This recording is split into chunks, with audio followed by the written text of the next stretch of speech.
ऐसे बहुत कम लोग हैं जो किसी भी परिस्थिति में वैसे ही रहेंगे जैसे वो हैं। मैं किसी और शहर में था जिसका नाम भी न से शुरू होता है। मैं आंध्र प्रदेश के नेल्लोर शहर में बात कर रहा था, स्कूल स्टूडेंट्स के एक बड़े समूह से। फिर मैंने कहा कि कोई सवाल हो तो पूछिए।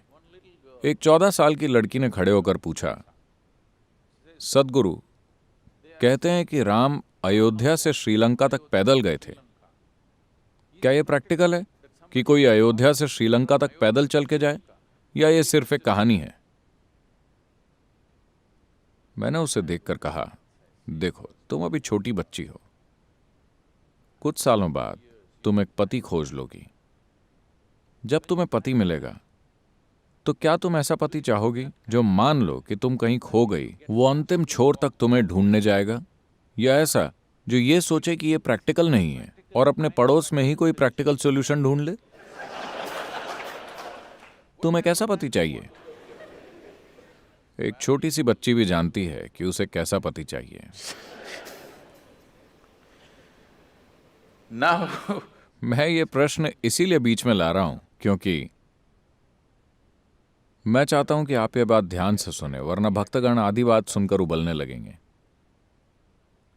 राम का जीवन एक डिजास्टर है, दुर्घटनाओं का एक निरंतर सिलसिला। उनका जन्म एक राजकुमार के रूप में हुआ, भावी राजा के रूप में राज्य अभिषेक हुआ। हाल ही में उनकी शादी अपनी युवा पत्नी से हुई, लेकिन कुछ राजनीतिक कारणों से वो जंगल पहुंच जाते हैं। लिविंग इन द जंगल, जंगल में रहना, शायद आपके कुछ टीवी सीरियल इसे बड़े रोमांटिक जीवन जैसा दिखाते हो। ओके। जंगल में रहना कोई रोमांटिक अनुभव नहीं है, मेरा यकीन कीजिए। मैं खुद अकेले कई हफ्तों तक जंगल में अकेला रहा हूं, जंगल में जो मिला उसी से पेट भरकर। 3-4 हफ्तों बाद जब मैं वापस शहर पहुंचा तो लोग मुझे पहचान नहीं पाए। ऐसा होता है जंगल का जीवन। तो एक युवा पत्नी, वो आदिवासी महिला नहीं है, एक राजकुमारी है। उनके साथ जंगल में रहना कोई रोमांस भरा जीवन नहीं, बल्कि बहुत कठिन जीवन है। ये जानते हुए कि ये कितना कठिन होगा, छोटा भाई दोनों की मदद के लिए उनके साथ चल देता है, क्योंकि उसे पता है कि इस युवा स्त्री के साथ उन्हें जंगल में कितनी दिक्कत होने वाली है। फिर जैसे उतना ही काफी नहीं था, उनकी पत्नी का अपहरण हो जाता है। श्रीलंका। और चूंकि वो अपनी पत्नी से बहुत प्यार करते हैं, वो उदासी की हालत में ही पैदल पूरा सफर तय करते हैं। सफर आसान नहीं था और उन्हें यह भी नहीं पता कि उनकी पत्नी जिंदा है या मर चुकी है या किस दशा में है।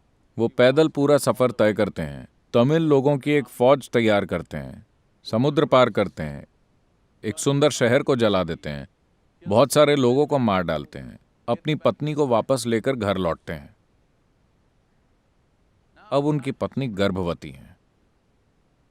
सोनोग्राम तो होता नहीं था, तो वो ये नहीं जानते कि लड़का है या लड़की या लड़के या लड़कियां या क्या है। एक राजा के लिए बहुत जरूरी है। एक राजा के लिए बेटे का होना बहुत जरूरी होता था, क्योंकि उन्हें एक उत्तराधिकारी की जरूरत होती थी। मगर एक बार फिर राजनीतिक कारणों से वो अपनी गर्भवती पत्नी को जंगल भेज देते हैं। वो वहां जाकर 2 बेटों को जन्म देती है। राम को यह पता नहीं चलता। फिर वो अपने ही बेटों के साथ युद्ध लड़ते हैं। किसी के भी जीवन में सबसे बड़ी दुर्घटना यह हो सकती है कि जाने या अनजाने में वो अपने ही बच्चों की जान ले ले। यह आपके साथ होने वाली सबसे बुरी घटना होगी। उनके साथ लगभग ऐसा हो ही गया था। उन्होंने अपने बच्चों को लगभग मार ही डाला था। किसी तरह भाग्य से या परिस्थिति के कारण वो उन्हें मार नहीं पाए। उन्होंने उनको मारने की पूरी कोशिश की थी, बिना जाने कि वो दोनों कौन हैं। उसके बाद सीता कभी भी दोबारा उन्हें देखे बिना प्राण त्याग देती है। क्या आप इसे सफल जीवन कहेंगे? नहीं, लेकिन हम उनकी पूजा करते हैं। आप ऐसे असफल इंसान की पूजा क्यों करते हैं? क्योंकि चाहे जो भी दुर्घटना हुई हो, उस इंसान ने कभी गुस्सा नहीं किया, कभी नफरत नहीं की, उन्होंने कभी अपना संयम नहीं खोया, उन्होंने अपना संतुलन 100% बनाए रखा। उन्होंने अपने जीवन के सिद्धांतों और मूल्यों का त्याग कभी नहीं किया। उनके जीवन में मुसीबतें बराबर आती रहीं, लेकिन वो हमेशा स्थिर और परिस्थितियों से अछूते बने रहे। इन्हीं गुणों के आगे हम सिर झुकाते हैं। हम उनके आगे इसलिए सिर नहीं झुकाते क्योंकि वो बहुत सफल थे। वो पूरी तरह से असफल रहे, लेकिन वो अपने भीतर, आप चाहे कुछ भी कर लें, आप उनकी भीतरी प्रकृति को बदल नहीं सकते। उनके जीवन में जो हुआ, उसमें से अगर कोई एक भी घटना किसी के जीवन में हो जाए तो अधिकतर लोग टूट जाएंगे, है कि नहीं? इनमें से सिर्फ एक दुर्घटना किसी के जीवन में हो जाए तो वो दिमागी संतुलन खो बैठेंगे। दुर्घटना के बाद दुर्घटना, लेकिन पूरा संतुलन।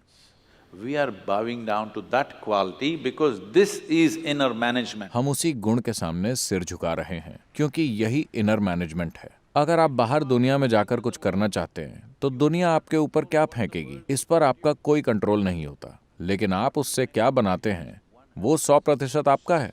आप किसी भी परिस्थिति में पैर रखने से, इस दुनिया में किसी भी हालात का सामना करने से नहीं कतराएंगे, क्योंकि आपके भीतर आनंद की केमिस्ट्री है। राम एक शांतिमय केमिस्ट्री में है। चाहे आप उनके ऊपर कितनी भी तकलीफें फेंकें, उसी तरह अगर आपके पास आनंद की केमिस्ट्री है तो चाहे कोई आपके ऊपर कितनी भी गंदगी फेंके, आप आनंद में ही रहेंगे।